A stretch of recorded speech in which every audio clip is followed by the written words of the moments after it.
शीर्षक: टिंकू नई भावनाओं की शुरुआत। पुरस्कार मंच पर जब उसने ट्रॉफी हाथों में ली तो उसकी आंखों में चमक थी। वो चमक जो संघर्षों को जीतने के बाद आती है। उसे अपने पिता की याद आई, अपने परिवार की याद आई और सबसे ज्यादा सुनीता की याद आई, जिसने उसके सबसे कठिन दिनों में साथ नहीं छोड़ा था। अब टिंकू का करियर तेजी से आगे बढ़ रहा था। विभिन्न कंपनियों से नई नई नौकरी के ऑफर आने लगे थे।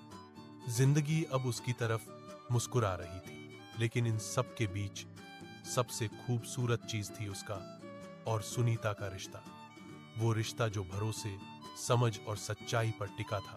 मुंबई जैसे बड़े शहर में, जहां लोग अक्सर अकेले रह जाते हैं, टिंकू को एक सच्चा साथी मिल गया था। जब भी वो थक जाता या किसी दुविधा में पड़ता, सुनीता की शांत और सच्ची बातें उसे सुकून देती। दोनों साथ में छोटी छोटी खुशियां मनाते, कभी ऑफिस के बाद चाय पीते, कभी सड़क किनारे बैठकर बस जिंदगी की बातें करते।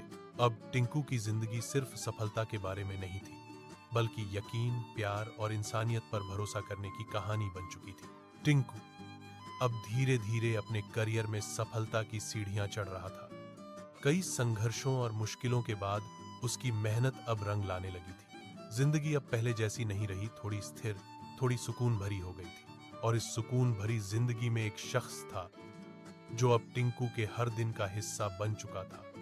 सुनीता।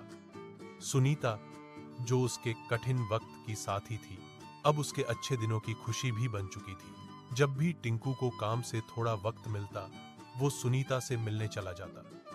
कभी दोनों चाय की दुकान पर बैठकर बातें करते, तो कभी शहर की सड़कों पर टहलते हुए जिंदगी और सपनों की बातें करते।